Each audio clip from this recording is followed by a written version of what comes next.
John Ferro has made it clear we're stopped saying Happy New Year's. What day did we cut that off? January 5th. And today is January 9th, I believe. And what we know for certain is Ian Bremmer and all of Eurasia Group have to rewrite their top risks for 2024 on January 9th. That's how fast things are happening. He is here today with the top risk. What a grim set of risks in an election year. How uncertain is it to get to March or to get to, say, the middle of May? Well, first of all, Happy New Year, Tom, and to all of you here at Bloomberg Surveillance. So nice to join you as we kick off 2024 on January 9th. No, I don't think we have to rewrite these risks, but I think we have to recognize just how incapable we, the United States, and our present set of global leaders are in trying to contain the geopolitical risks and conflicts that we face today. You just saw the entry we had Blinken standing there in the Middle East saying they need to understand.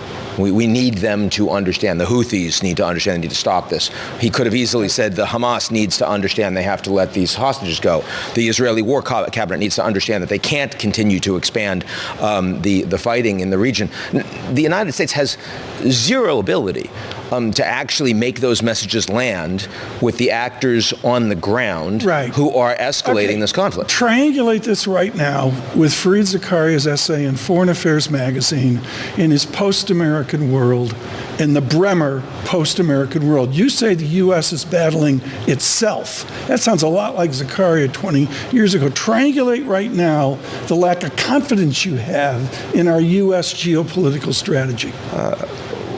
It was about 12 years ago when I first came up with this idea of a G0 world, where the United States was not going to be willing and able to be the global policeman, the architect of global trade, and the promoter of global values, but that no other country or group of countries would be able to step into its place. And that as that geopolitical recession played out, there would be more conflict.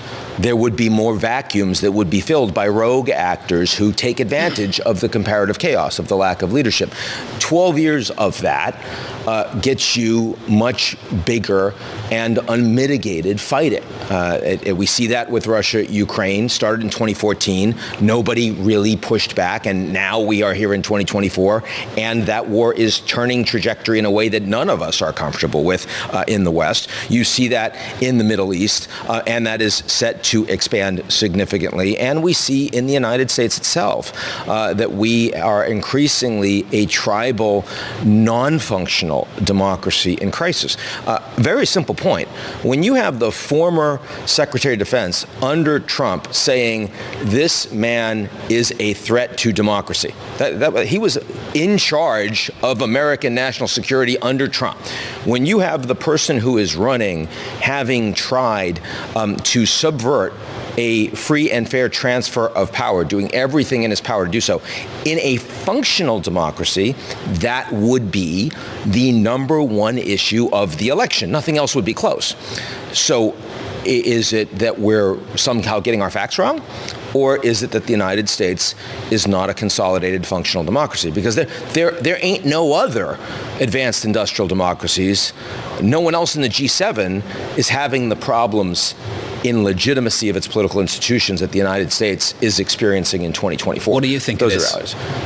What do I think? What do you think it is? Do you think it is a functioning democracy? No, I think it's a hybrid system. I think the U.S. democratic institutions have significantly eroded over the course of the past several decades. We have normalized that because all of the things that are unprecedented as they happen, and we still live here in the United States, we're basically saying, well, okay, I guess that's the way it works now. So impeachment doesn't work, and we can impeach someone twice and they can still run again. I guess that's the way it works. You can have 91 indictments, and I guess that's the way it works. You can post and say things that you never would have heard. I guess that's the way it works. Now, set against the context of the world's most powerful, very functional economy and the world's most functional, very powerful global defense capacity, you'd say, well, maybe it's okay that the United States isn't a functional democracy, but it will be different. And so, yeah, I think we can't normalize the dysfunction of the U.S. political system, the illegitimacy of its institutions, and the the fact that democracy in 2024 in the United States is in crisis. That is the reality. And our allies know that. They're deeply worried about it, all of them around the world. And our adversaries see this as potentially a huge opportunity for themselves. So where do you see us 12 months from now? What do things look like? First of all, let's talk about March, April, May. Tom said you need to completely rewrite this then. When Trump gets the nomination, which is very, very likely, he will overnight become far more powerful on the U.S. and the global stage. All of the Republicans will be loyal to him in a way that right now they still have hedging capacity.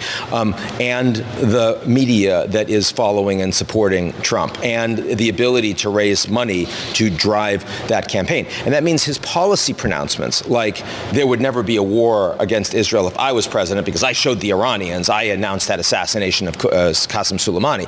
Well, that's going to be the policy for Trump and therefore the Republicans. Zelensky, corrupt. I'd end this war in a day. I'd show him what's what. I'm not going to give him billions and billions of dollars on the back of the American taxpayers. That becomes the policy. So the Overton window, right, of what is an acceptable policy frame debate in the United States is going to change very dramatically when Trump becomes the nominee. Again, assuming that. It's not given, but assuming that. And in 12 months' time, the stakes are a lot higher for both leaders than they ever have been before, right? So if Trump wins, Biden and many, many people around him believe that they will face legal jeopardy, that Trump will politicize the FBI, the DOJ, the IRS, and go after them in a McCarthyite, prioritization of policy, where Trump, of course, faces potential prison time. So the stakes are much, much higher than we saw in 2020. Just quickly, Ian, is Biden the antidote to this at a time where there are real questions around the defense secretary and his absence, his undisclosed hospitalization, and the sense that President Biden is not very popular and isn't really addressing that? I was a little surprised that we had no idea where the Secretary of Defense was for several days in the middle of a war. That usually happens in China. That doesn't happen in the United States. Yeah, I know. I discussed that with an official yesterday, and he kind of had a chuckle over it. It's exactly what I said yesterday. Yeah. Is it really? I missed that. Is this the official you talked to yesterday? Good man. No, this is a Chinese official, but it was pretty funny. We all had a good chuckle over it. It's not what you want to see. Look, I think that Biden has the intention of being the antidote. He wants to follow rule of law. But, I mean, we're in the fourth year of the Biden administration, and the reality is the country is more politically divided. Our institutions are weaker today than they were when Biden became president. So he does not have the ability to resolve the divisions in the United States. You look at Russia and Ukraine today, and you'd say that Zelensky would like to end the war, but he doesn't have the ability to do that, right? And that's the problem. We have these major conflicts geopolitically between Russia, Ukraine, between Israel and Hamas, and between the United States and itself. And in none of these cases is diplomacy an option. And in none of these cases do the principals have the ability and the willingness to stop the fighting.